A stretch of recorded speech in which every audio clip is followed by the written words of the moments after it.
नमस्कार मित्रांनो, big boss मराठीच्या घरामध्ये सध्या नॉमिनेशन प्रक्रिया सुरू आहे. वीक सदस्यांना फिनालेच्या रेसमधनं बाहेर काढायचं आहे आणि त्यांचे टीव्ही फोडायचे आहेत. तर या नॉमिनेशन प्रक्रियेअंतर्गत कालच्या दिवशी कोणी कोणाला कसं नॉमिनेट केलं?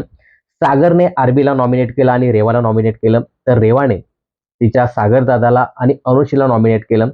तर राखीने बेस्ट फ्रेंड असलेल्या आरबीला आणि सागरजी यांना नॉमिनेट केलं. तर आरबीने अनुश्री आणि विशाला नॉमिनेट केलं. तर अनुश्रीने रेवा आणि राखीला नॉमिनेट केलं. दीपालीने राखी आणि सागर यांना नॉमिनेट केलं. तर विशालने रेवा आणि दीपाली अशा सदस्यांना नॉमिनेट केलं. तर एकंदरीत सगळेच लोक या नॉमिनेशन प्रक्रियेअंतर्गत पाहायला मिळतात. आता यामध्ये महत्वाची भूमिका असणार आहे ती म्हणजे कॅप्टन तन्वीची. तर कॅप्टनने कोणाला नॉमिनेट केलं? मित्रांनो, या सदस्यांना दोन दोन सदस्यांना नॉमिनेट करायला सांगितलं होतं, पण इकडे तन्वीला बिग बॉसने विशेष पॉवर दिली. म्हणजे प्रत्येक कॅप्टनला बिग बॉसने प्रत्येक नॉमिनेशन मध्ये एक विशेष अधिकार दिला आणि अजून एका एक्स्ट्रा सदस्याला नॉमिनेट करायला सांगितलं. आता तन्वीने कोणाला नॉमिनेट केलं असेल? मित्रांनो, एकंदरीत प्रोमो पाहता तन्वीने सागर, राखी आणि शेवटी अनुश्री या तीन सदस्यांना नॉमिनेट केलंय. त्यामुळेच अनुश्री चांगलीच भडकली की तू म्हणजे मला वाटत होतं की तू एक स्ट्रॉंग प्लेअर आहे आणि तू स्ट्रॉंग प्लेअरला या गेम मध्ये ठेवशील, नॉमिनेट करणार नाही.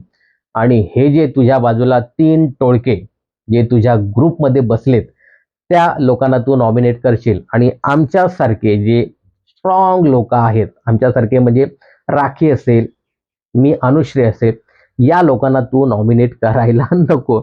आता ही अनुश्री राखी आणि स्वतःला हात दाखवते की आमच्यासारखी स्ट्रॉंग लोक तू नॉमिनेट करायला नको. अगं अनुश्री बाई, तूच राखीला नॉमिनेट केलं ना. बिग बॉसचे निकष काय आहे की वीक सदस्याला नॉमिनेट करायचं आहे. आता ती बोट दाखवते आमच्यासारखे, मी आणि राखी आम्ही स्ट्रॉंग कंटेस्टर. बाई, तूच राखीला नॉमिनेट केलं. तर ठीक आहे, हा विषय वेगळा आहे. एकंदरीत तन्वीने अनुश्री, सागर आणि राखी या तीन सदस्याला नॉमिनेट केले आणि त्यामुळे अनुश्री प्रचंड खवळली.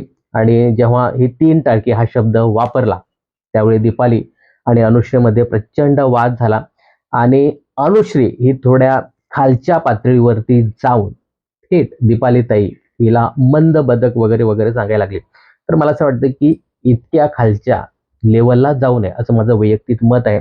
तर मित्रांनो, एकंदरीत ही पूर्ण नॉमिनेशन प्रक्रिया पाहता सगळेच्या सगळे सदस्य म्हणजे कॅप्टन तन्वी सोडून जवळपास सगळे सदस्य हे नॉमिनेशन मध्ये आलेले आहेत.